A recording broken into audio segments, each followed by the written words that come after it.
And welcome back to the Armstrong Williams Show. Thank you so much for joining us. I am so happy that we have Bob Kocher, who is the president and CEO of Ideal Innovations. You know, we had a chance to talk before. I learned so much about the simplicity of testing your temperature, how it relates to COVID-19, and also the government's memorandum of what it is, what it means to have a fever. What is it, 104 what?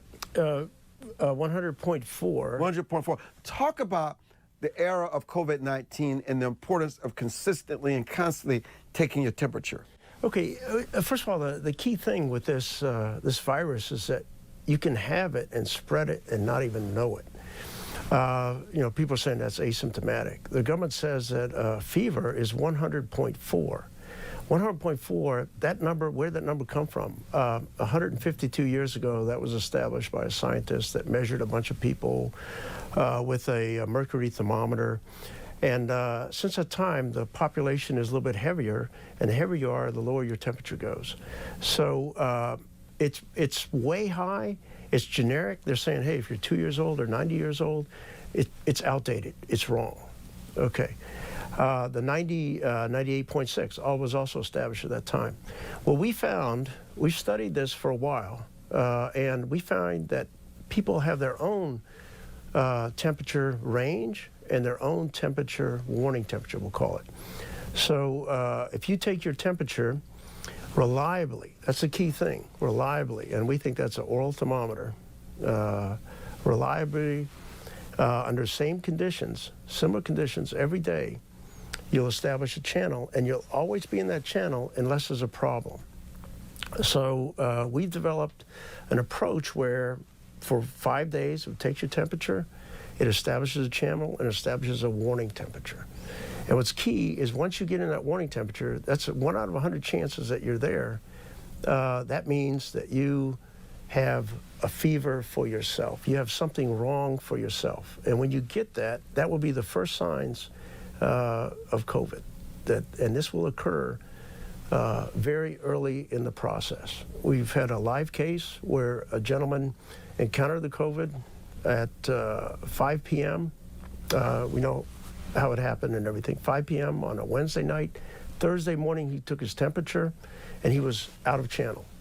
He felt nothing. He didn't think that that was a problem. He said, okay, fine, that's whatever. The next day, his wife was getting worse, and they went to the hospital. They both were tested. That's on Friday. They both came out positive. He still felt nothing. Then he started feeling a little bit of cramps in his legs. The entire time he had it, he never got above 97. Okay, so this shows you, you know, what is, when you ask people, what is your temperature? What is your warning temperature? People don't know. The TSA, who we talked to, they said it's 100.4. If you come in, the process is, if you come in at 100.4, stop for 10 minutes, they retake your temperature. If you're 100.3, you can fly. Okay, many people with the COVID will never reach that. Many people, technically, temperature-wise there, could fly. That's what we're saying is, if we could let everybody know what their warning temperature is, and every morning they check themselves before they go to work, and if they are good, go to work. Go visit your friends. If you're going to go to a party, you may want to check to make sure you're not in the warning zone. If you're going to go to a convention, or you're going to go to a concert, you're going to go to the store, check yourself, you know, once or twice a day. And if you're good, great. If you're not, think about it. Put a mask on. You're a possible spreader. Now, you could have something else. You could have a normal flu. You could have a cold. But you're out of band. And that's what we're pushing. We see this. How does dehydration contribute to this? Dehydration will probably change your temperature. Everything is a function of the individual. So the key thing, when you're establishing your channel, my highs and lows, you want to kind of be consistent. You don't want to do something weird or you get a weird temperature, okay? We don't know exactly how dehydration goes, but I would recommend if you have a temperature that's high, no matter what it is, hold off and keep taking your temperature. If you're dehydrated, you got a high temperature, great. Drink some water, stuff like this, take your temperature 2 hours later. If you're down, good. then you can go out. But the key thing, most of these defaults are to the high side. So it's to the safe side. If something's abnormal, it's normally high, not low. So it's interesting. It just seems like this is such common sense, though. Yeah, and that's, we studied it. Sometimes the solutions are a different way of looking at reliable. And this is something that we could, kids going back to school, it's an oral thermometer, it's reliable. The problem is people are out there buying these $100,000 systems looking at skin temperature, thermals, and things like that. That's high risk. They're non-medical devices. Do something consistent. If you do something consistent, science will tell you you should get the same results. So it's simple. All you need to own is a thermometer, oral thermometer, and come into a website, which hopefully we can get together with the government, and come in anonymously, 5 days, get your band, get your warning temperature, and you're good. You're going to go to a concert, check your temperature, you're good, you should be good, because you're within your normal range. Okay, this is something that the worst thing you want to do is infect your friends, your family, your loved ones, your classmates, your coworkers. This is your responsibility to check yourself. So again, for the schools that they're talking about opening up, let the parents take their kids' temperatures. Let the parents know what their child's warning temperature is. Check them every morning. If they're good, go to school. Hold that point about the schools. This is the Armstrong Williams Show. Bob Kocher is our guest. Don't go away.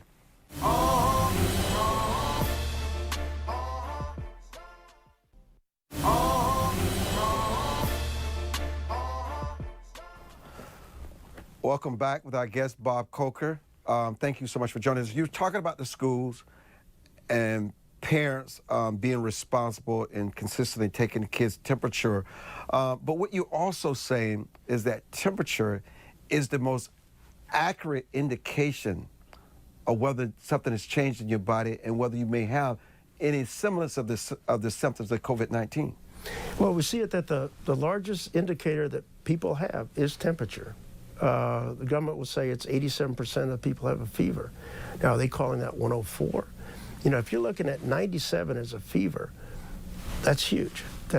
You get a lot of people that get an indication at those levels. So we think temperature is the simplest thing. You check yourself every morning. That's like taking a test every morning. Okay, when I wake up, I look, I'm good, I'm going to work.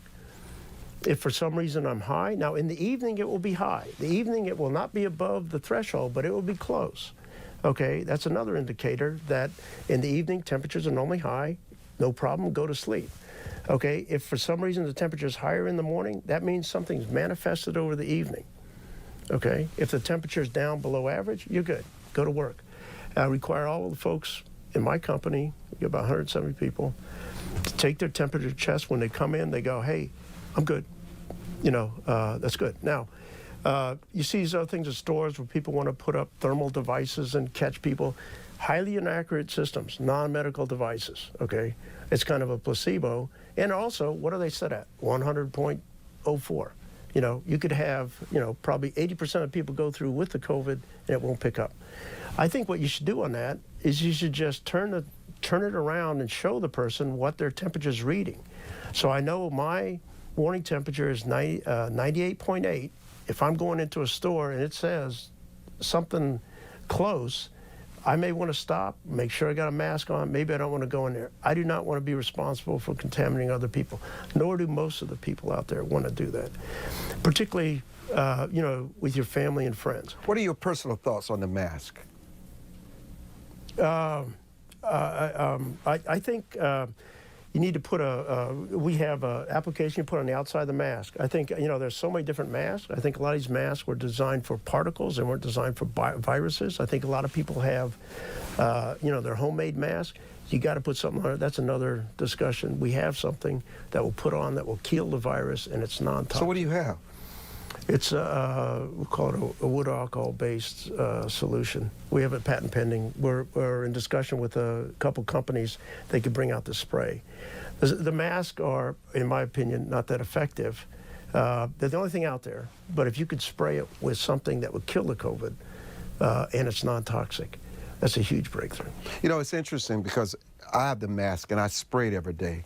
I was sent this liquid to spray it, and it actually works. I've been using it with my entire family. And then you also need not the thin mask, but a certain thickness, a thread count to that mask. Right, but still, those viruses going through. Yeah, you know, I don't want to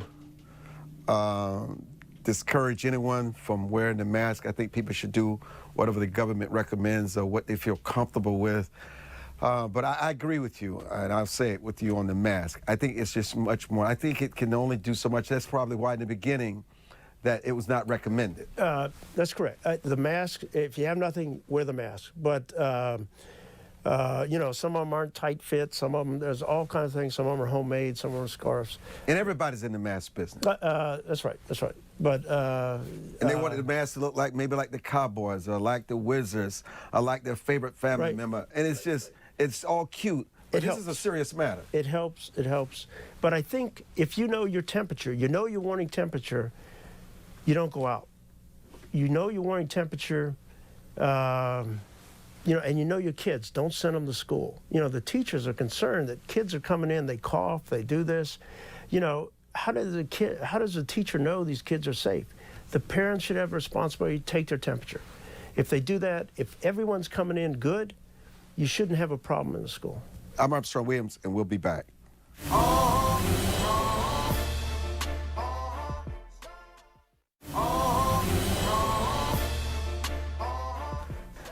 And welcome back to the broadcast. Final thoughts, how did you get started?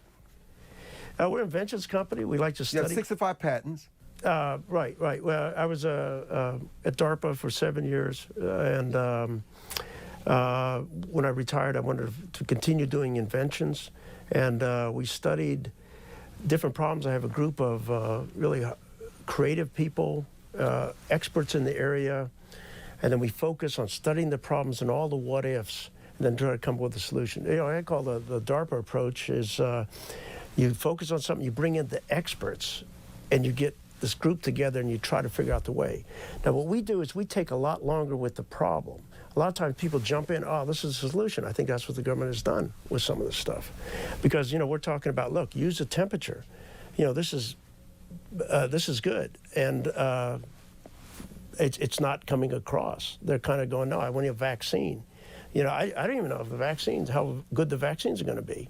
Okay, but if you could definitely stop the spread to an extent. If everybody knew if they were potential spreaders, okay? So the idea there is just let the American population, let the world population know what their warning temperature is by letting them, with the oral thermometer going into a site, significantly reduce before you go to a convention, before you do this. That's what we're pushing for. Okay, that's one invention. We do other inventions, a lot of different stuff. We've done from armor to... you say thousands have been on the battlefield.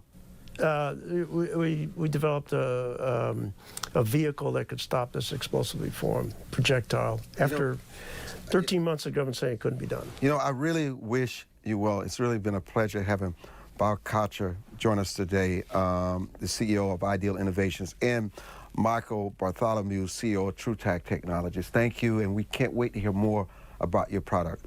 I'm Armstrong Williams. Thank you for being a part of the broadcast today.